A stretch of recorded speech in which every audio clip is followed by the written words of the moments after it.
पाप का क्या अर्थ होता है? पाप का अर्थ होता है दुख स्वप्न। पाप का अर्थ होता है ऐसा सपना तुम देख रहे हो जिसमें बड़ा दुख उठा रहे हो। है सपना, नरक का सपना देख रहे हो। अधिक लोग जीवन में दुख ही पा रहे हैं, वो उनका ही निर्मित दुख है। किसी आदमी के पास 5,000 रुपए, वो कहता 10,000 होने चाहिए। जब तक 10,000 ना हो मैं सुखी नहीं हो सकता। अब ये शर्त उसने ही लगा दी अपने सुख पर। अब वो कहता हम सुखी हो ही नहीं सकते जब तक 10,000 ना हो। तुमने ख्याल किया, लोगों ने सुख पे तो शर्त लगा दी, दुख पे शर्त नहीं लगाई। कोई नहीं कहता मैं तब तक दुखी ना होऊंगा जब तक 1,00,000 रुपए ना हो। तुमने सुना कभी किसी को कहते कि जब तक 1,00,000 रुपए नहीं होंगे मैं दुखी होने वाला नहीं? और ऐसे आदमी को तुम दुखी कर सकोगे? इतने हिम्मतवर आदमी को जो कहे 1,00,000 होंगे तभी दुखी होंगे। अभी क्या दुख, अभी हैसियत ही नहीं दुखी होने की। नहीं, लोग दुख पर शर्त नहीं लगाते इसलिए दुखी हैं, और सुख पर शर्त लगाते इसलिए सुखी नहीं हो पाते। ख्याल करना, ये तुम्हारा ही आयोजन। तुम कहते हो ये स्त्री मिलेगी तो सुख होगा, छोड़ो इसको, कहो कि ये स्त्री जब तक नहीं मिलती तब तक दुखी क्यों हो? ये मिलेगी तभी दुखी होंगे। जब तक ये स्त्री ना मिले, ये कार ना मिले, ये मकान ना मिले, ये धन ना मिले, ये पद ना मिले, तब तक हम दुखी होने वाले नहीं। तब तक तो मौज कर लें, फिर तो ये सब मिलने वाला, कोशिश करोगे तो मिल ही जाएगा। लेकिन जिस आदमी ने दुख पर शर्तें लगा दी उसे तुम दुखी नहीं कर सकते। कैसे करोगे? हमने सुख पे शर्तें लगाई। लोग कहते हैं पहले इतनी चीजें हो जानी चाहिए तब हम सुखी होंगे। एक तो वो उतनी चीजें कभी हो नहीं पाती, इसलिए दुखी रहते। फिर अगर कभी हो भी जाएं तो शर्तें आगे सरक जाती। शर्तों का कोई भरोसा? तुम कहते थे 10,000 जब होंगे तब सुखी होंगे। जब तक तुम 10,000 पे पहुंचते हो तब तक तुम्हारी शर्त भी आगे सरक जाती। वो कहते 10,000 में क्या होता है, चीजों के दाम भी बढ़ गए, हालतें भी सब बदल गई। अब तो 50,000 से कम में सुख हो ही नहीं सकता। और तुम ये मत सोचना कि 50,000 मिल जाने से तुम सुखी हो जाओ। हो सकता है एक आध क्षण को तुम्हें भ्रांति हो सुख की, बस भ्रांति ही होगी, क्योंकि तुम दुख का अभ्यास कर रहे हो। एक आदमी 50,000 रुपए कमाते कमाते कमाते कमाते इतना दुख का अभ्यास कर लिया है कि जब उसे 50,000 मिलेंगे तो उसकी समझ में नहीं आएगा कि अब सुखी कैसे हो। दुख का अभ्यास जड़बद्ध हो गया, दुखी होने में वो कुशल हो गया। इसलिए अक्सर तुम पाओगे धनी आदमी गरीब से भी ज्यादा दुखी हो जाता। गरीब और अमीर में इतना ही फर्क है कि गरीब आदमी ज्यादा दुख नहीं खरीद सकता, उसकी खरीदने की सीमा है। अमीर आदमी ज्यादा दुख खरीद सकता है, उसकी सीमा बड़ी। इसलिए अगर अमेरिका में लोग ज्यादा दुखी हैं तो तुम हैरान मत होना, उसका कुल कारण इतना, उनके दुख खरीदने की सीमा काफी बड़ी हो गई। वो एक ही गांव में रहकर दुखी नहीं होते, वो सारी दुनिया में जाके दुखी होते, चक्कर मारते दुनिया का, इस राजधानी से उस राजधानी में दुखी होते। वो एक स्त्री के साथ दुखी होते नहीं, एक स्त्री से क्या दुखी होना, वो पुराना ढब हो गई। एक आदमी 8-10 स्त्रियों के साथ जिंदगी में दुखी होते। एक ही धंधे में दुखी नहीं होते, धंधे बदल बदल के दुखी होते। अमेरिका में प्रत्येक आदमी के औसत धंधे की सीमा 3 साल है। 3 साल से ज्यादा कोई टिकता नहीं। वो विवाह की भी औसत उम्र है, 3 साल से ज्यादा विवाह भी नहीं टिकता। अब लोग दुखी होने के लिए खूब उपाय, उनके पास सुविधा है। गरीब आदमी की वही तकलीफ है। मैंने सुना मुल्ला नसरुद्दीन का बाप जब मरा तो उसने मुल्ला को बुला के कहा कि देख बेटा, एक मेरे जीवन का अनुभव है कि जितना धन बढ़ता है उतनी चिंताएं, बेचैनियां, परेशानियां बढ़ती। ये मैं तुझे अपने सार अनुभव की बात कह रहा हूं। कम में संतुष्ट होना ठीक है, शांति रहती, ज्यादा में अशांति बढ़ जाती। मुल्ला ने जल्दी से उसके पैर पकड़ लिए और कहा कि सब समझ गया, मगर आशीर्वाद दो। अशांति बढ़े तो अशांति बढ़े, मगर ज्यादा हो। बाप ने कहा कि मैं ये समझा रहा हूं तुझे और तू ये कह रहा आशीर्वाद दो। मुल्ला ने कहा माना मैंने कि कम होता है तो आदमी संतुष्ट होता है, क्योंकि असंतुष्ट होने की क्षमता नहीं होती। संतुष्ट होना पड़ता है। करोगे क्या? संतोष नहीं करोगे तो। और उपाय क्या है? स्वतंत्रता मर जाती है।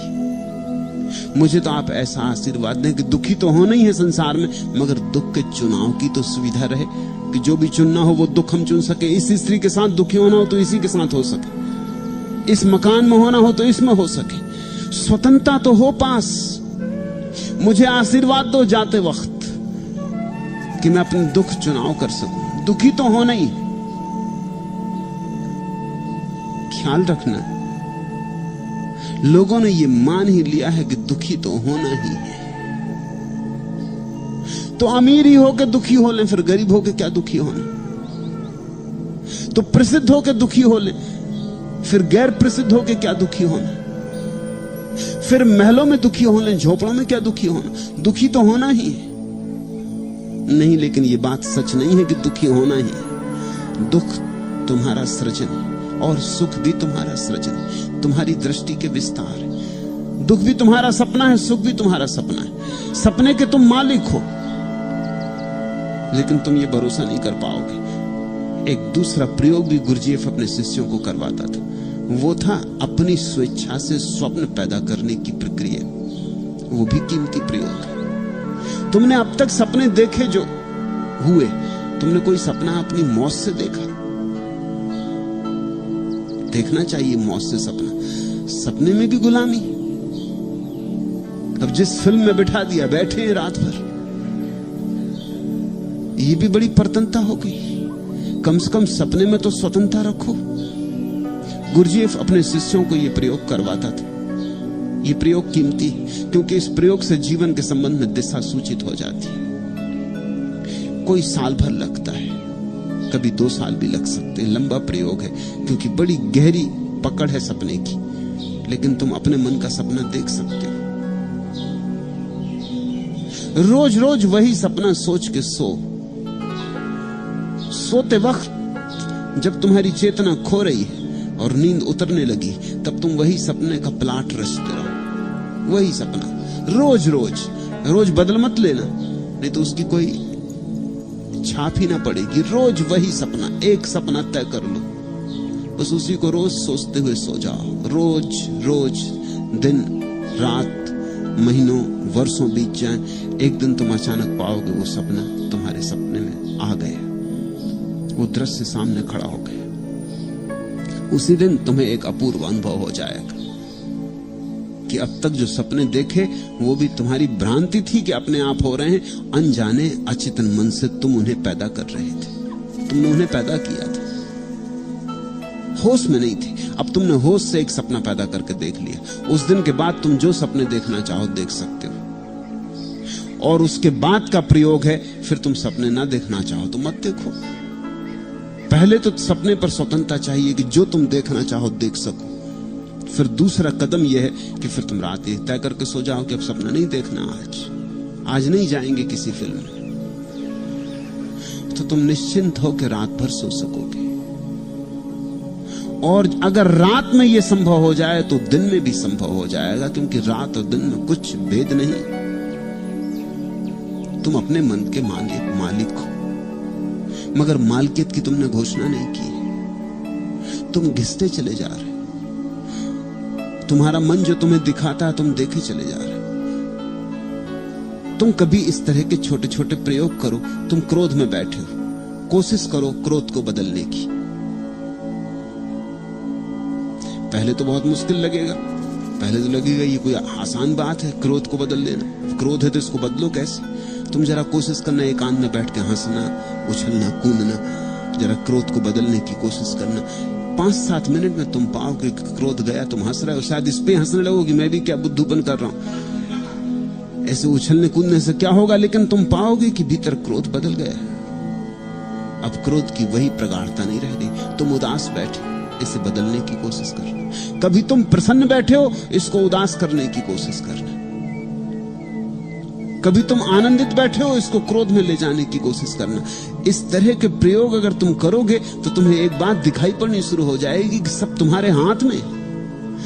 क्रोध को आनंद में बदला जा सकता है, आनंद को उदासी में बदला जा सकता है, उदासी को हंसी में बदला जा सकता है, हंसी को आंसू में बदला जा सकता है। और जब तुम ये बदलने की कीमिया सीख लोगे, जैसे कि तुम रेडियो स्टेशन बदलते हो, इस तरह ही बदला जा सकता है। पश्चिम में यंत्र पैदा किए जा रहे हैं बायोफीडबैक, उन यंत्रों का बड़ा बहुमूल्य उपयोग होने वाला भविष्य। उनके माध्यम से बड़ी अनूठी बातें प्रतीत हुई कि आदमी अपनी भावदशाएं बदल सकता है, भावदशाएं बदल सकता है, अपने रक्तचाप की गति बदल सकता है। यंत्र से जोड़ दिया जाता है, जैसे हृदय को यंत्र से जोड़ दिया, हृदय की धक-धक यंत्र पर आने लगी। यंत्र बता रहा है कि इतनी धक-धक है प्रति सेकंड, अब प्रति मिनट। अब आदमी को कहा जाता है कि तुम कोशिश करो कि कम हो जाए। तुम कहोगे कैसे कोशिश करें कम हो जाए? हृदय पर कभी तुमने कोशिश तो की नहीं, मगर प्रयास तुम करते हो और तुम चकित हो जाते हो, सामने अंक गिरने लगते। इधर तुम कोशिश करते हो, वहां अंक गिरने लगे। जब 2-4 अंक गिर जाते हैं, तुम्हें भरोसा आ जाता है कि अरे एक कुंजी हाथ लग गई। हालांकि तुम किसी को बता नहीं सकोगे कि कैसे तुम कर रहे हो भीतर, मगर तुम कर लेते हो। तुम गिरा सकते हो, रक्तचाप कम ज्यादा हो जाता है। और अभी तो बड़ा चमत्कार हुआ जब कुछ मरीजों ने इन यंत्रों के साथ जुड़ के अपने खून में बहने वाली शक्कर को भी कम कर लिया। बता नहीं सकते वो कैसे किया, क्योंकि कैसे का तो बड़ा कठिन मामला है। कैसे किया? मस्तिष्क में कई तरह की तरंगें होती, उन तरंगों को बदलने में लोग सफल हो जाते हैं यंत्र के सामने बैठकर। कह नहीं सकते कैसे। तुम भी कैसे कह सकते हो? तुमने बायां हाथ ऊपर उठाया, तुम बता सकते हो कैसे उठाया? क्या घटना भीतर घटी, कैसे तुमने बायां हाथ ऊपर उठाया? रोज कर रहे हो ये, लेकिन बायां हाथ तुम ऊपर कैसे उठाते हो? किसको आज्ञा देते हो? पहले कहां से आज्ञा शुरू होती? कुछ तुम्हें पता नहीं, मगर तुम इसके मालिक हो, अचेतन में मालिक हो।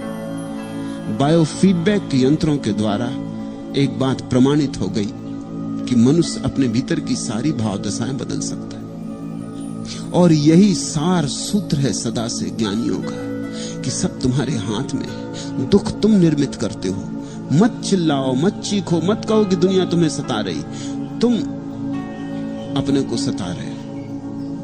अपनी मालकियत की घोषणा करो, अपना उत्तरदायित्व अपने हाथ में ले लो और इसे थोड़ा बदलने की कोशिश करो, और तुम चकित हो जाओगे कि तुम बदल सकते हो। और जिस दिन ये कुंजी हाथ लगती है कि मैं बदल सकता हूं अपने जीवन की भावदशाओं को, उस दिन तुम इतने आनंद से भर जाओगे जिसकी आज तुम कल्पना भी नहीं कर सकते। तुम मुक्त हो गए। और जिस दिन तुम यह अनुभव कर लेते हो कि क्रोध प्रेम में बदला जा सकता है, प्रेम उदासी में बदला जा सकता है, उदासी हंसी में बदली जा सकती, जैसे कि रेडियो पर तुम स्टेशन लगा रहे हो, उस दिन एक बात साफ हो गई कि तुम इन सबसे अलग हो। तुम सिर्फ साक्षी मात्र हो। तुम रेडियो स्टेशन नहीं हो, न तुम रेडियो हो। तुम बाहर बैठे हुए व्यक्ति हो जो कि रेडियो स्टेशन लगा रहा है, जो चाबी घुमा रहा है। तुम अलग हो, तुम पृथक हो तुम्हारी सारी भाव दशाओं से। जिस दिन आदमी जानता है कि मैं अपनी सारी भाव दशाओं से पृथक हूं, उसी दिन अहंकार विलीन हो जाता है और उस दिन पता चलता है कि मैं परमात्मा से अनन्य हूं, एक हूं।